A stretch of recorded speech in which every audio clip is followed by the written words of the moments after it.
গাজীপুরে আমাদের বাসা ঠিক পাশেই এখন এলাহি কারবার চলছে। অনেক দিন ধরে যে কাঁচা রাস্তাটা নিয়ে আমাদের ভোগান্তি ছিল, অবশেষে সেটার মেরামতের কাজ শুরু হয়েছে। তো প্রিয় বন্ধুরা, তোমরা কেমন আছো? আজকের এই ভিডিওতে দেখবে কিভাবে রাস্তাটা মেরামত করা হচ্ছে।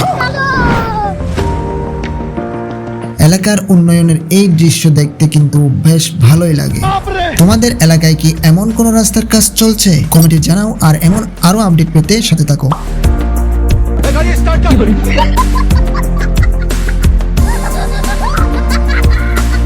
এই যে দেখছো, বিশাল সব রোড আর কনস্ট্রাকশন ম্যাটেরিয়ালস চলে এসেছে।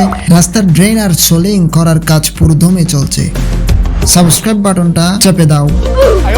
মাঝে মধ্যে ধুলোবালি আর কাদা ও শব্দের একটু সমস্যা হলেও ঠিক দিন শেষে যখন রাস্তাটা ঝকঝকে হয়ে যাবে, তখন এই কষ্টটা আর কষ্ট মনে হবে না। ভিউ হোক বা না হোক, সাবস্ক্রাইব বাড়ুক বা না বাড়ুক, ভিডিও বানানো চালিয়ে যাবো। সবাই ভালো থেকো।